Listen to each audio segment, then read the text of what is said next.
नमस्कार। BSc second year में आज हम आपको काइमोग्राफ और क्लासिफिकेशन के बारे में विस्तार से चर्चा करेंगे। ये फिजियोलॉजी ऑफ मसल कॉन्ट्रैक्शन का ही पार्ट है। ये देख रही पेशियों के अभिलक्षण, कैरेक्टरिस्टिक्स ऑफ मसल्स। पेशी संकुचन के मापन के लिए जो यंत्र प्रयोग में लाता है उसे काइमोग्राफ कहते हैं। इसमें एक ड्रम होता है और विद्युत मोटर किसी दूसरे यांत्रिक ढंग से घुमाया जाता है तथा इसकी गति नियंत्रित की जाती है। पेशी के संकुचन की क्रिया को ड्रम पर कालिख लगाकर स्मोक पेपर पर रिकॉर्ड किया जाता है। यह पेपर ड्रम के चारों ओर लिपटा रहता है। डायग्राम में आप देखेंगे ये ड्रम है काइमोग्राफ का, इसके ऊपर चिपका है पेपर स्टैंड। ये बैटरी से इसका लिंक है और फिर ये आप एरो देख रहे हैं और ये सिंबल देख रहे हैं, इसके टच में डिफरेंट काइमोग्राफ से इसका डिटेल दे देता है। और ये मसल्स है आपका, कोई भी एनिमल जिसके काइमोग्राफ चाहिए उसका वो आपको लिंक करना पड़ता है। पेशियों के संकुचन की क्रिया को समझने हेतु प्रायोगिक तौर पर मेंढक की गैस्ट्रोनेमियस पेशी उपयोग में लाई जाती है। इस प्रकार का नितंब तंत्रिका और सेरेटिक तंत्रिका तथा फीमर अस्थि के भाग के साथ शरीर के बाहर निकला जाता है। ये संपूर्ण समुच्चय को काइमोग्राफ संयंत्र में लगातार तंत्रिका उद्दीपन दिया जाता है तथा इस उद्दीपन को ड्रम पर लगे पेपर पेशी क्रिया के रूप में नियंत्रित किया जाता है। सामान्यतः पेशियों द्वारा इस गुण को प्रदर्शित किए जाते हैं। एकल पेशी स्पूरण एवं सिंगल मसल्स स्विच और झटका। पेशी में संपूर्ण तंत्रिका एक उद्दीपन दिए जाने वाली पेशी दर्शाए जाने वाली अनुया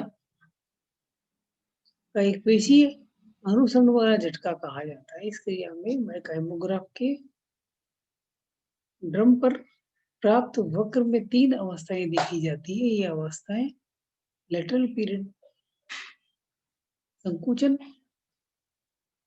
प्रवस्था तथा अनुशीतलन प्रवस्था कहलाती है। उद्दीपन देने के पश्चात पेशी द्वारा वास्तविक संकुचन दर्शाने की क्रिया के समय के अंतर को अव्यक्त काल कहा जाता है, जो लगभग 0.01 सेकंड होता है।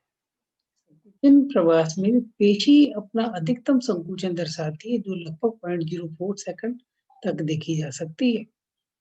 इसके पश्चात पेशी अपनी प्रारंभिक अवस्था में लौट जाती है। इस प्रकार ये समय लगभग 0.01 सेकंड लगता है। ये पेशी का स्फुटन में आप देखें ये डायग्राम,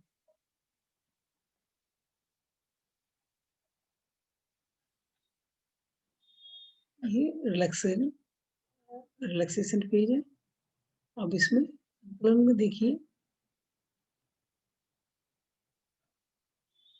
यदि पेशी में अनुशीलनता व्यवस्था में प्रत्येक प्रवेश करने से पूर्व ही पुनः उद्दीपन किया जाए तो तुरंत ही दोबारा संकुचन की क्रिया दर्शाएगी। पेशी की यह क्रिया संकुचन कहलाती है। इस प्रकार द्वितीय संकुचन प्रथम संकुचन से जुड़ जाता है। इस प्रकार के 2 लगातार उद्दीपनों को से पेशी और अधिक छोटी हो जाती है। संकुलन की संपूर्ण क्रिया दर्शाते हैं। संकलन में आप देखिए ये फर्स्ट सिचुएशन, सेकंड और ये सुमेनेशन, फिर डाउनफॉल आ जाते हैं इसमें।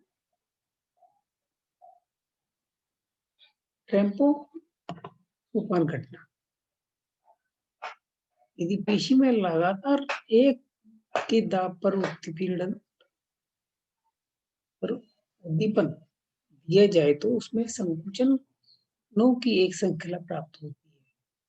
इन संकुचनों के बाद वाला संकुचन परिणाम अपने से पूर्व संकुचन में थोड़ा बड़ा होता है। इस प्रकार की क्रिया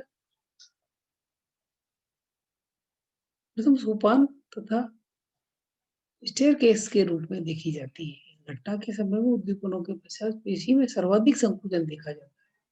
ट्रेम्पो नामक इस घटना में उत्तेजन का अनुकूल परिस्थितियों के अनुकूल होने के कारण होता है। ये आप देख रहे हैं डायग्राम में ट्रेम्पो का सोपान घटना, ये स्टेप्स बन जाते हैं इसके स्टेज टाइप।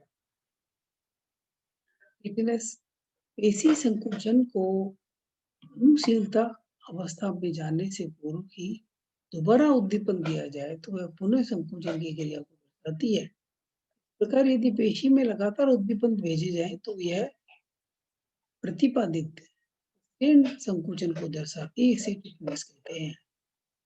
यदि मेंढक की पेशी 20 से 30 उद्दीपन प्रति सेकंड की दर से उद्दीपन किया जाए तो वह उद्दीपनों के मध्य आंशिक शिथिलता दर्शाती है।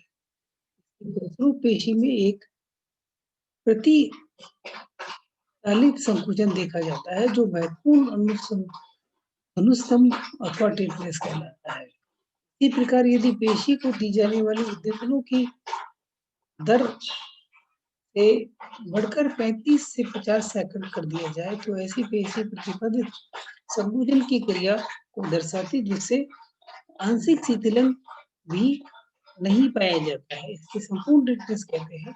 इससे एक पठारीय चक्र प्राप्त होता है जिसे चित्र में संकलन करके दिखाया गया है।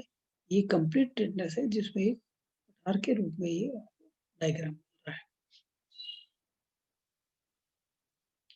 इनकम्प्लीट टिटनेस में ये संपूर्ण टिटनेस और इनकम्प्लीट टिटनेस में ये डायग्राम है। पठार में बनेगा, इस तरह का ये zigzag बन जाएगा। मसल्स फटीग में यदि एक ही पेशी को लंबे समय तक लगातार उद्दीपन प्रेषित किए जाए तो संकुचन बल धीरे धीरे कम होने तक लगता है तथा अंत में ये ऐसी स्थिति संकुचन होती जहां संकुचन नहीं होता है। इस स्थिति में इसमें पेशी के संकुचन होने की क्रिया बंद हो जाती है। पेशी शांति कहा जाता है। इसी शांति के समय संकुचन अनुशीलता को या क्रमिक रूप से धीमे होने लगती है। पेशी शांति में निम्न कारण है जो दर्शाए गए हैं। पेशी में ऊर्जा के स्रोत का समाप्त होना, पेशी में रासायनिक क्रिया की अंतिम उत्पाद जैसे लैक्टिक एसिड, CO2, कीटोन आदि का संग्रहण होना एवं लगातार पेशी में काम करने आने वाले एसिटाइलकोलिन जैसे पदार्थ का संश्लेषण कम होना। आप ये देख रहे हैं मस्कुलर फटीग में इसी तरह आ जाती है। इसी शांति का डायग्राम है।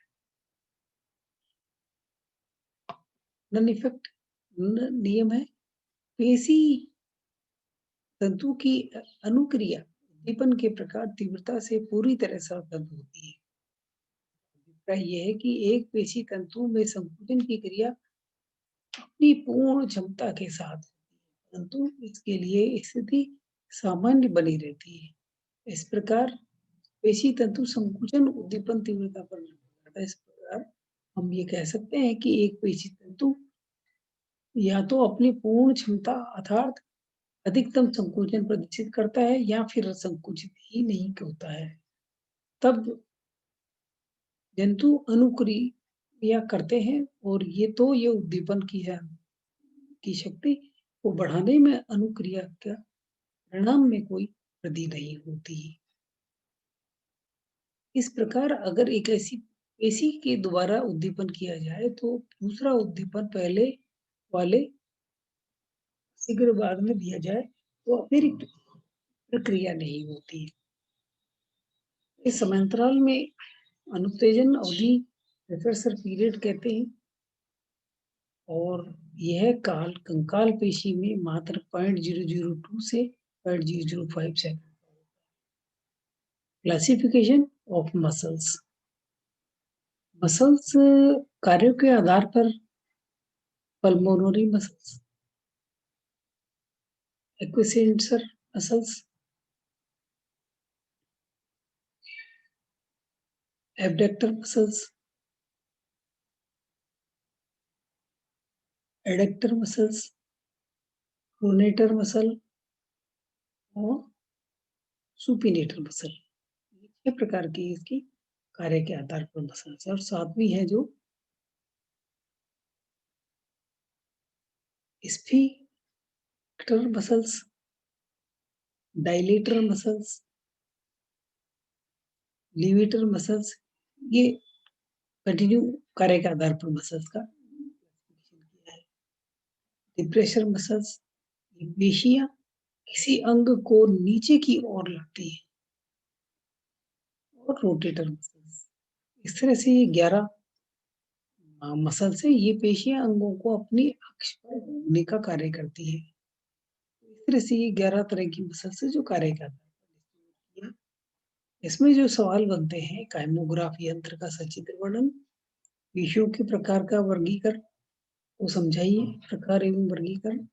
और इसमें जो शॉर्ट नोट है, myosin, actin, skeletal muscles, striped muscles, cardiac muscles, troponin और डायविस्तूरी, ये इसके शॉर्ट नोट बनते हैं जो आपको असाइनमेंट में काम आएंगे और एग्जाम में आएंगे। आपको धन्यवाद।